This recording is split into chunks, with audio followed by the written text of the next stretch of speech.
Here's two ways on how you can grow any roto shape in Fusion.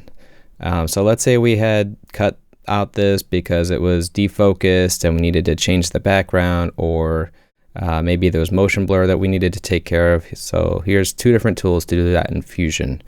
I'm just going to show you to cut this out. I've just taken a copy of this with channel booleans with multiply by mask.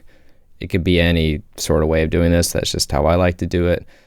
And then from here, let's use the clean plate tool method. One of the things clean plates for is for making clean plates for green screens, but you can actually use this for extending edges really nicely too. The other thing I didn't realize until recently is that not only can I send stuff into the input, but also the garbage mat here as well, which lets me isolate if I go over to the mask area, the garbage mat, and I can invert that.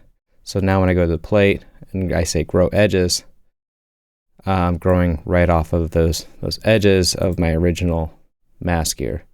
So that's one way. The other way is more of a classic way. It's a little less processor intensive, and that's using an alpha divide and blur technique. So with that one, let's add a good old standard blur tool, and we're going to take I'm just going to show you, we're going to take our original cutout here, throw this into the blur tool, and we've blurred stuff just slightly, not a ton.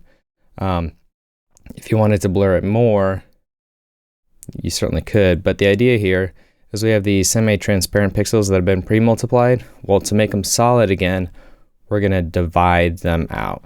And the only way I know to do this in here is to divide by the alpha is with the channel booleans tool. It's a favorite of mine. You'll get used to that one. And so under channel booleans, we're going to do operation set to divide, and we're going to divide every channel.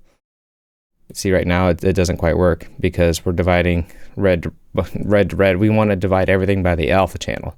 So you say to red is going to be alpha foreground, alpha foreground, alpha foreground, and now we've grown out our edges.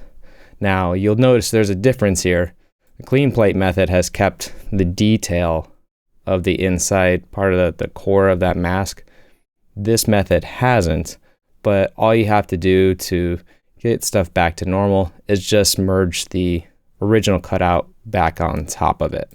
So the way you do that, you could just grab a merge here and say we're going to have this blurry part, the extended part in the background, and then the cutout part goes on top, and so you have the detail back added. So here's the two options. You got clean plate, just one tool, and then we have the blur and divide technique for the other. And then obviously these would then be integrated and merged back into your comp. So, you could take the background of our original image and throw the clean plate back on top, and you can see how we've grown those edges out.